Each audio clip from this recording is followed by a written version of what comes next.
Today we are here to discuss a short story by Susan Glaspell, A Jury of Her Peers. Susan Glaspell was born in 1876 in Davenport, Iowa. She grew up there, attended Drake University in Des Moines, and immediately after graduating worked for several years as a reporter at the Des Moines Daily News and other local newspapers. But she discovered early on that her interest was in writing fiction.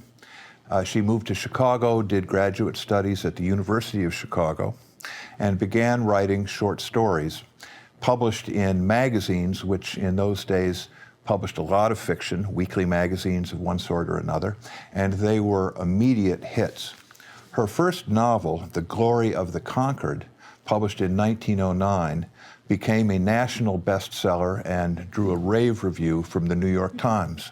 Although she was widely regarded during her lifetime, widely followed, Glaspell is little read or performed today, with one major exception, A Jury of Her Peers, the story we will be discussing today.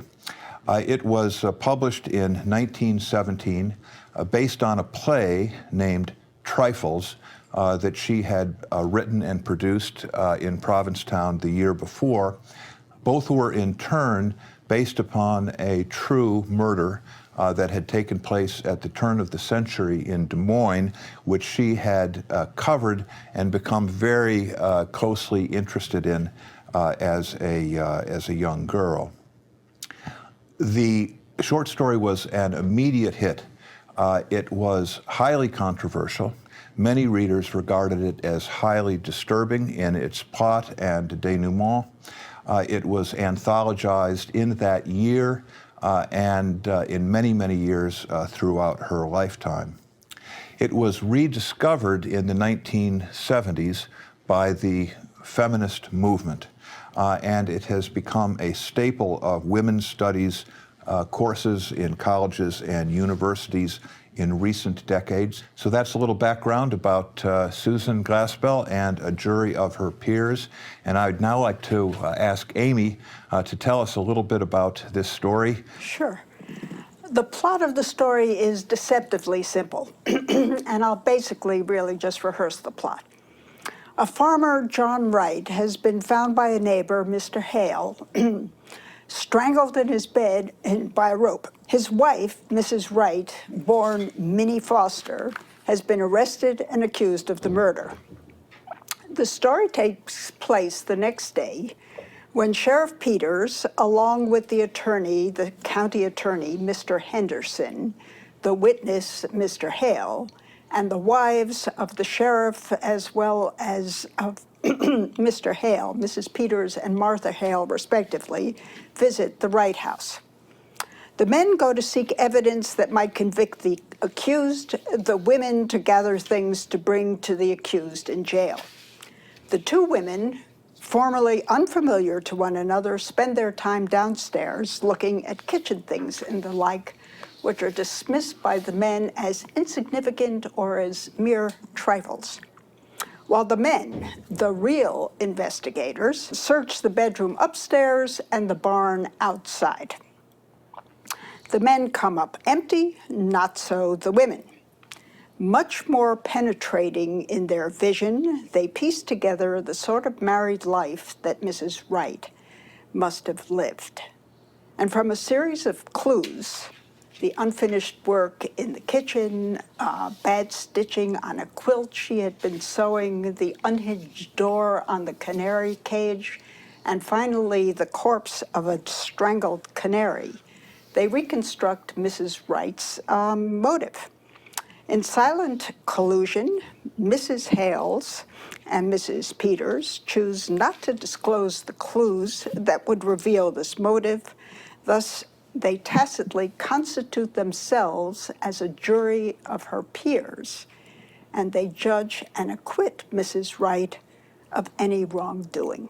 As I said in my introduction, this has become a canon of the feminist literature in recent decades. What is it that qualifies this as a particularly feminist statement? I guess you could see the story as a response to women's exclusion from public life, not voters, not participating on juries, and the women here. Women could not be on juries at this time. Yes. Right? This is the date is 1917. It's before the suffrage amendment and before the change in jury service. So you could see it as a kind of brief for women's inclusion, broader inclusion in public life. One thing that interests me about it is that it proceeds not by making the argument for women's equality, but really by making an argument for women's superiority. So it's not just possible to read it as a feminist text, but really as sort of female chauvinism. The women really put the men to shame. I mean, the men believe that they are superior. They practice really irritating condescension towards the women, and yet it's the women who, in their quiet, modest way, figure all of this out. I would add to that. The reader is urged really to rethink the meaning of victim in this story. Mr. Wright is the one who's been killed. But the real trial seems to be the trial of John Wright and, in particular, of men in general, while Mrs. Wright comes to be seen as a victim. And that has something to do with the condescending ways in which the men speak about what the women do, as not only what they do, but also their stupidity, who they wouldn't even recognize evidence if they saw it. But it also has to do, and this is a classic feminist move, I suspect. There's a transformation of the women in the story. Mrs. Hale, whose remorse for never having visited her old friend Minnie Foster all the years of her married life, she turns from remorse into activism. She starts repairing the quilting that she had done. While Mrs. Peters, who is, to begin with, seems very, very timid and subservient to her husband, suddenly is transformed by recalling events that happened earlier in her life. The death of her cat, who was axed, and the kind of terrible rage that she had as a result of that, as well as the death of her first child when she was on the plains. And of course, the activism is shown in the collusion at the end. They become the judges. They become the ones who acquit. And it's in a way the entire male sex that is put on trial, because the behavior of the men in the story is somewhat tamped down version of what John Wright has done to his wife. Exactly. Well, Okay. equal time. We're just look, explaining why it's regarded. No, I understand. I think, look, the gender differences are obviously very important to the story, and even if you didn't know the author's feminist history, you could tell that the gender differences are very important to the author, at least as displayed in the story. This is life in the rural Great Plains of 100 years ago. It's an arduous life. It's a farming life. And there's a division of labor of different spheres. The women tend the inside. They tend the kitchen and the hearth. They provide for the dailiness of daily life. And the job of the men is arduously to make a living, and at least through the law to protect and keep the peace. It's connected with different views of the world. I mean, the women have a much more interior view of things, whereas the men look at the surface. The men look for the evidence, the women see through the evidence to its meaning. I mean, the men are coldly rational, the women attend life through feeling. And maybe those are products of culture of the time. Maybe they have something to do with differences in men and women. The story shows the inadequacy, never mind the condescension of the men. The story shows the inadequacy of a merely male-oriented, external, rational understanding of the events of life. The men are supposed to be making it possible for domestic life to flourish. But they can't read the truth of domestic life in the kind of way that makes them understand this particular assault on domestic life. It's only the women who understand what it is that's to be defended that enables them really to see the truth of what's happened. But it's not simply on the basis of their feeling. They see evidence that the men would never even look at. And our attention is drawn over and over again to their discernment and their seeing. No, But isn't that connected with their empathy? It seems to me at every point it's the women's empathy that enables them to see things that the men don't see. So that their superior cognition is really linked to some kind of emotional intelligence, or... And that this accords with a kind of traditional reading of differences between the sexes. The difference here is though, that the men don't seem to have any respect for what the women do. I mean, you might have a kind of separate spheres arrangement where both sides would be, occasionally, well, that's how women are, that's how men are, sort of tolerant of one another's foibles, but still very respectful. And that seems to me it's missing here. I mean, these guys really are irritating. I grant that they're irritating, but partly the question is in what tone of voice some of that banter takes place. Mr. Hale, who's responsible for some of the worst things, in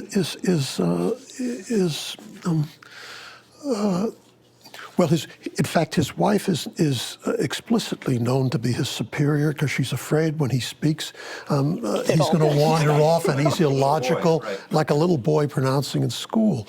But not just that. She says, I was worried that he would say something that would make things harder for Minnie Foster. So in other words, that's almost her first statement, and she is already biased, or her sympathies are already with She might be biased, but she's also takes his measure, and he sort of good-naturedly makes these disparaging remarks. Partly, I think, to deal with his discomfort, partly to ingratiate himself with the party of the men. The county attorney makes this sort of nasty remark, and then sort of remembering his manners, thinking like a politician and thinking of his future gallantry, we can't do without the ladies. But that's not an appeal for the women's vote, because the women don't vote. Which means that it's a world in which you have to be careful how you speak about the ladies, because the women will somehow influence how the men will behave. But the effect of these speeches on the women is actually to make them resentful. And the effect of these speeches from the men, I mean, it reaches a kind of culmination on page 288. There was a laugh for the ways of women. And then the county attorney said briskly, well, let's go right out to the barn and get that cleared up.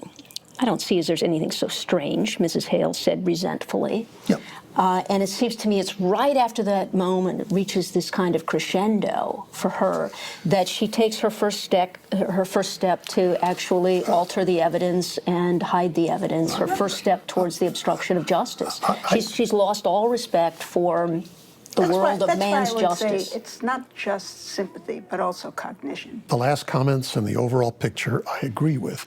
But, I mean, let me just say that if you're a lawman and you're coming in to investigate a murder, and you've got people standing in the kitchen talking about the broken jars of preserved fruit, or worrying about the quilts, it's going to strike you as you're dealing with small things when the large thing is finding out who did it and enforcing the law. I mean, to use the word trifles is insulting, but there is a certain way. It's really strange. Here she's on trial for murder and she's worrying about her preserves. That's odd. At least it's odd to me. But if she's the one who's on trial for murder, you, as a law enforcer or someone who is investigating the crime, should be interested in learning as much as you can about what she's been doing. Absolutely right. I mean, the men are obtuse. They don't see very well, but there is at least, if you simply set it up in this kind of stark way and you sort of dismiss the perspective of the men, you lose in a way the opportunity to really think as a puzzle. Who has which sort of orientation is closest to doing the work of justice and judging and enforcing the law? Let me say a word about the other man, the man who's not there because he was murdered the night before, John Wright. John Wright is not simply a man who has the hard life of a farmer and providing for a home. Right. He's clearly a terrible husband. He's cold. He has no sympathy for his wife. I think we're not supposed to think it is simply the perspective of Martha Hale, Mrs. Hale, but the truth of the matter that he did, in a sense, kill Minnie. She used to be a singer. She used to be a happy person, and she was clearly on the brink of a nervous breakdown.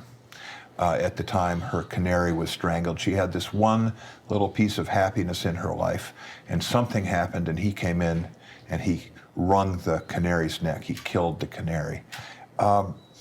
And we have Martha saying out loud and to herself toward the end of the story that Minnie had been, the Minnie that she knew, the old Minnie Foster, had been killed. She had been killed. So, in a sense, Minnie was killed, the canary was killed before Mr. Wright was killed. So I'm not saying it justified what transpired, but it is an element of the acquisition of sympathy for Minnie. There's another point that really does not fit the feminist story here, which is I found one of the most powerful ones, which is that Mrs. Hale, as this evidence becomes clearer and clearer, comes to blame herself. She actually says, I am the one who was guilty. The crime was mine. She uses those terms. For 20 years, she'd been living just down the road. She knew Minnie they'd been friends when they were girls. She knew that she had a hard life. Minnie did. They had no children. Her husband was hardworking, but a fairly rough and cold man. She never came over once. The first time she set foot in the house was the day after Minnie had been arrested for murder. And she blames herself more and more and more for not having been a good neighbor. And at the end, it's not just, in my view, sympathy for Minnie, but guilt about her own nonfeasance, her own lack of friendship toward her neighbor that accounts for her decision. Mrs. Peters is a different matter. I agree with you, but I think that is not incompatible with the feminist reading of the story. I would add to that, I think the solidarity element is strong there. In other words, she had been, part of what she's guilty of is failing in this solidarity with other women, and she is now going to rectify that. And she does it partly through the alliance that she strikes up with Mrs. Peters, an alliance that really transforms Mrs. Peters. You know, I like that, but I'm not sure you need to elevate this into a large sort of social commentary on the state of women generally. I mean, the reason that she didn't visit the house was that it was a cheerless place. She says, and she let Minnie Foster die for lack of life. I mean, there was no life in the house, in fact, and so she let the spirit of Minnie Foster die.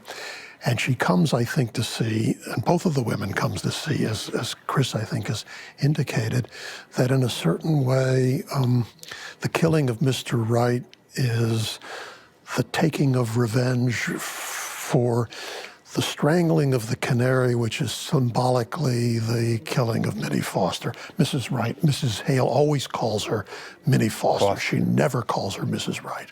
So that they somehow see this as, they identify with her, but they don't somehow say the plight of all women is the plight of Minnie Foster. They see that they have somehow failed as neighbors. They understand that crime has been committed here, and they become, as it were, they defend the avenging angel of Minnie Foster, and become in a way her defenders. Let me get right to the heart of things by asking each of you whether you believe that their decision to withhold evidence, that is the canary with the wrung neck, which itself was a crime, that makes one an accessory after the fact to murder. Right. Do we approve of their decision or do we disapprove of it? Were they right to do it? Leon. Mainly, no, I don't approve of it. I think as a citizen, I deplore it. I mean, I think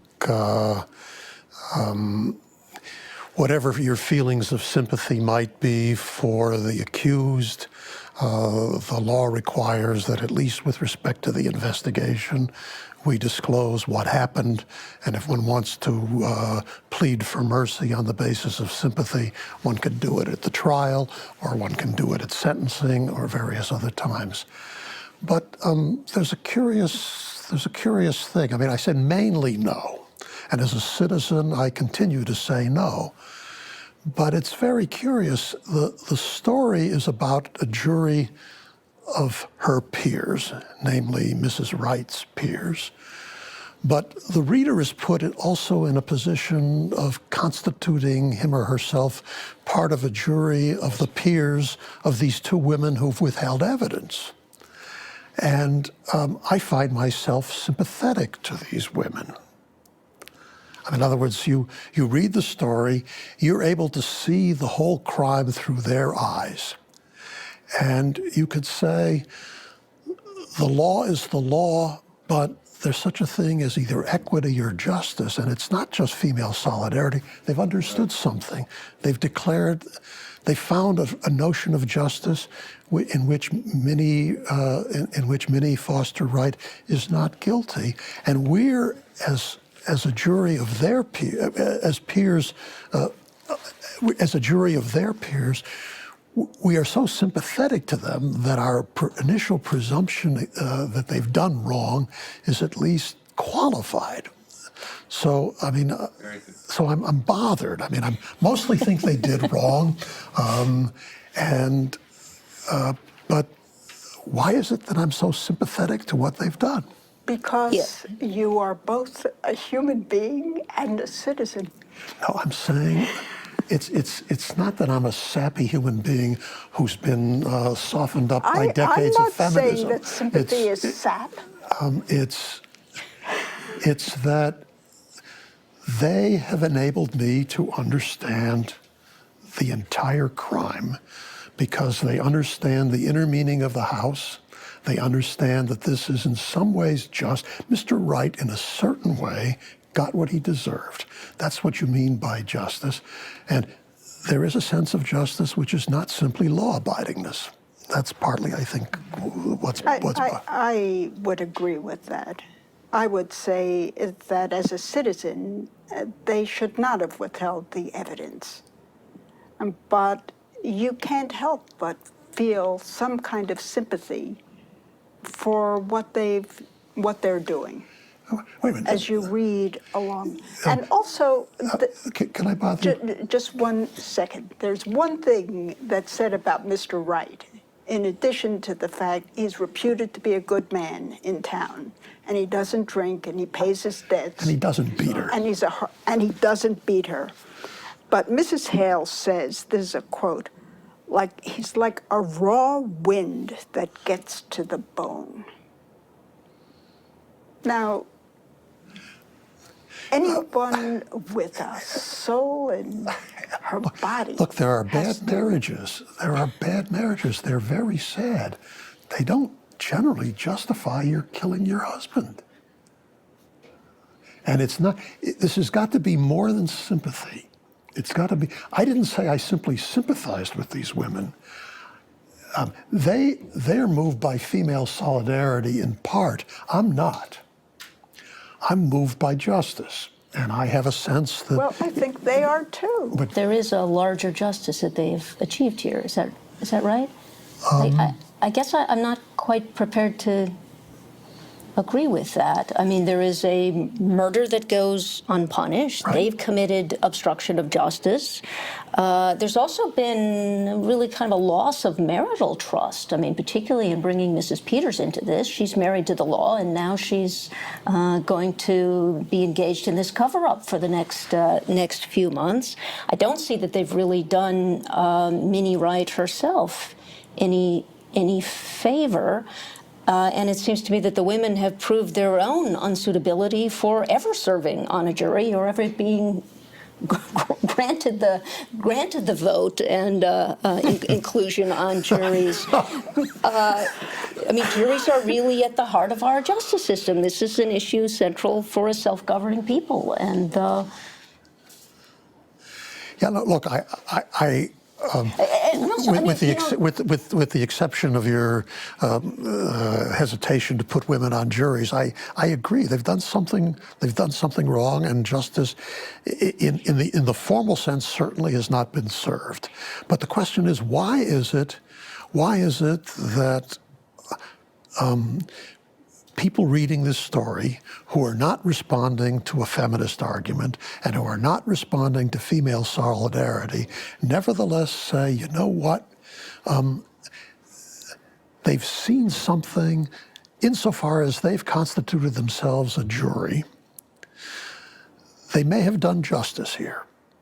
In other words, they may have reached the right result. Because of the author's brilliance and because there really are extenuating circumstances. But as you yourself said, those should be brought in at a later point in the procedure. So they have short-circuited the procedure. They've really taken it upon themselves to be the detective, the judge, the jury, to be, you know, God himself, and to mete out this sort of divine justice. Let me just walk for a second between the two of you. Good. I agree with both of you. There is a subversion of justice, legal justice Right. here. But the justice that you're talking about is different from legal justice, I suspect. Well, and I think there's a certain sense in which Mr. Wright gets exactly what he deserves. Yeah, no, but look, that can't be the full story. These women only see the women's side. I mean, I take it he has a story too. I mean, whatever killed his soul. What if there were a bunch of men that were putting together his side of the story? His hard soul was deformed at some earlier point in his own life, and you know that's a kind of omniscience that human beings don't have. And so they are partisan. The women here are partisan from the beginning, and they make no attempt to understand John Wright. Diana, if you look at it from the point of view of Mrs. Wright, Mrs. Wright, Minnie Foster, Right. if we agree with what Chris and Leon were suggesting, namely that Minnie Foster has been killed. She's one of the three deaths. It's a kind of metaphorical death, but nevertheless a death. And she's, afterwards, when she's Mrs. Wright, she becomes frenzied. The only time that you see her quiet, still, is when they come upon her, when Mr. Hale comes upon her in her house, and she's sitting in that... Pleating her apron. Pleating her apron, sitting quite still. She seems to be at rest. She seems to be quite satisfied. She has avenged the death that he committed, or the crime that he committed. Are our views at all affected by the portrayal of the criminal justice system itself in the story? This will be a jury of men, and this man who is to be the prosecutor is used to making use of sarcasm. And so it may be that one of the things that's certainly on their mind is that there will be, to some degree, a lack of justice in the proceedings. Right. If they just turn this bird over to the sheriff as we know him and the prosecutor as we know him, they're kind of imagining some kind of a circus, a court where the conviction is preordained, and a lot of the elements that went into the murder will not be presented to the jury, will not receive a sympathetic hearing. No, I don't know. I don't know about that, because we're told that that juries, male juries, tend to be very sympathetic to women. And the county prosecutor says, you know, even though there's all this sort of circumstantial evidence, without a motive. I mean, he really is in quest of a motive in the same way that the women are. He just doesn't arrive at it. So he says without a motive, and he's looking for something dramatic, some, you know, heat of passion kind of moment. And in the So I think the understanding is that in what the women have done, that this will lead to Minnie's acquittal. Okay. I think that we're intended to have a view of the criminal justice system as less than a perfect embodiment of disinterested law, and that this is an additional element that influences them to make the very grave decision that they make. Where do you think all of this ought to come into play in a jury trial? What's all of this? Where would Minnie's motives, the circumstances of her life, the circumstances surrounding the murder of her husband, does this have no role? Is it just, you know, she did it and that's the end of it? Do we take no account of this in deciding what is to become of Minnie? No, I think that the investigation, like all criminal investigations, should really be fact-driven, and the evidence should be turned in. But all the other aspects of the jury, of the trial, the prosecution, the jury's hearing, the judgment, I think those other things could be taken into consideration. I too am inclined to say the place for these considerations really is in the domain of sentencing and so on. But, and I think one should probably be more rigorous in the prosecution of murders than, let's say, certain petty crimes. But wouldn't you think that if you had a man on trial for robbing food from a grocery store, that as part of the consideration of guilt or innocence, it would matter and would be appropriate to ask whether or not he did this to feed a house full of children who had no food? I mean, Jean Valjean. Well, no, I would stick with this only comes in at the sentencing Yes, phase. I would Or object it to comes that. in at the phase of prosecution. In other words, the prosecutor decides what charges he's going to bring. Is he even going to, is he even going to pursue this? Right. But that at the phase of the jury trial, the jury is charged with the determination of facts. And it seems to me all of this talk of empathy is really disintegrative of our system. I mean, it's very hard in an age of compassion to speak about empathy, to speak against empathy, because it makes you seem antipathetic. But I'd like to make the case against empathy. The special quality of judges and jurors is impartiality. Lady Justice is always pictured as blindfolded. Why is she blindfolded? Because she doesn't see persons. If she sees persons, she might empathize with some rather than others, and that leads to a skewing of justice. I agree. So God's justice is omniscient. He takes the blindfold off, but none of these human beings are capable of that. But look, Diana, in the best of all possible worlds, justice is blind and we could be impartial. But isn't the reason that jury selection has become such an art because we do acknowledge and expect people to bring their own opinions, their own common sense, not specific things.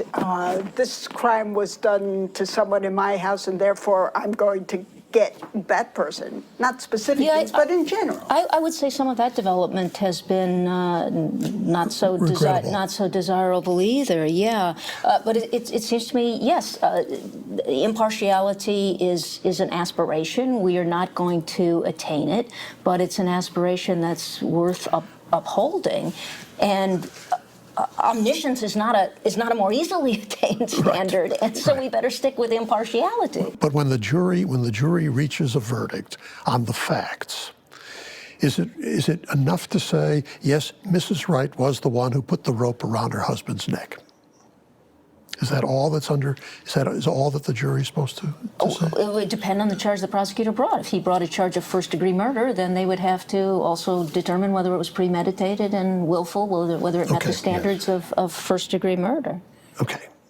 So these are judgments not just on the overt external facts, but also really on whatever it is that would meet the standard under which the case is. There are degrees of murder. But it does seem to me that in this story, it really is a denial of that aspiration of impartiality, and it substitutes another standard, a jury of one's peers.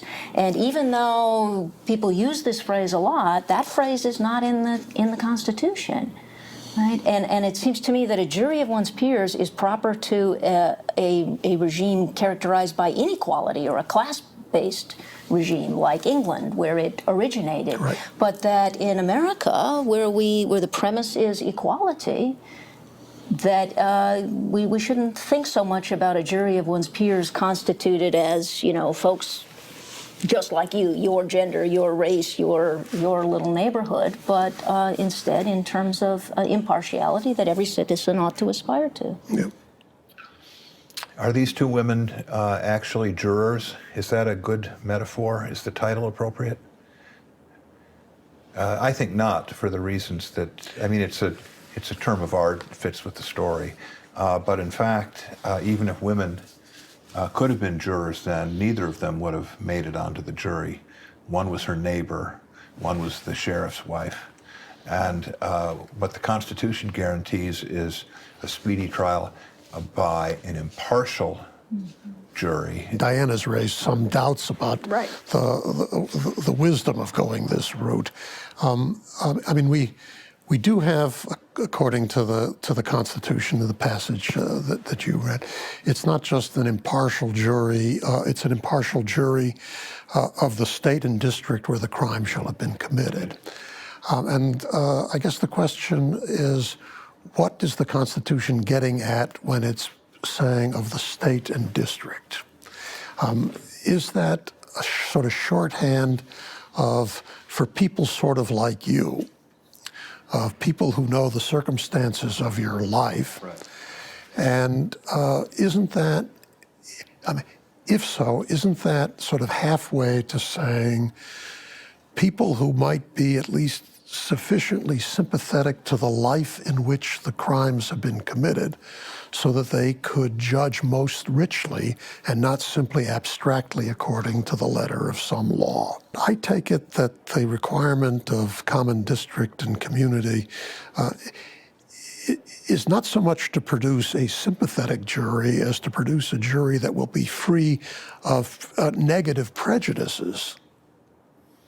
In other words, it's trying to weed out people who couldn't possibly understand the world in which this takes place. Not that you would thereby gain neighbors who would be more inclined to be friendly, because presumably both the victim and the accused are from the same community and therefore of equal standing before For this their crime, neighbors. Chicago would be too far away, For both geographically and in terms of culture and understanding of what and outlook. I wondered, as to the three editors of this book who selected this story to be included in a section about justice, law-abidingness, and public order in America. If you regard this story as saying, we've talked about its feminist themes, and we've talked about universal themes. the nature of justice and the practicalities of a criminal justice system. Is there anything about this story that is quintessentially American? Does it tell us something about America or the American character, or is it just a story on these other things that happen to be plopped into the middle of the author's hometown? It really is a kind of window into America. What I had in mind, what came to mind immediately was that very haunting picture at the end of Tocqueville's Democracy in America, of the pioneer woman whose life is very difficult and very harsh. She tries to bring to the frontier all of the little things of civilization, but she's basically drained of her life. And one of the things you see very vividly, if you really try to get inside these characters here, is you get a picture of what it must have been like to be a woman on the frontier or in the plains when the weather was terrible and canning took all summer and laundry was a big deal. There are no washing machines. You have to get the water, you have to boil the water. It's a whole day, a whole week's affair. So it gave me a kind of better understanding and I would say sympathy with that. Could I piggyback on that slightly?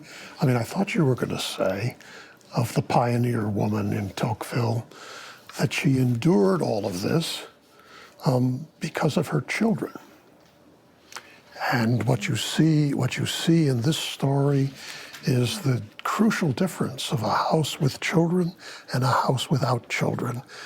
That sacrifice in the house of Minnie Foster is not for the sake of the future.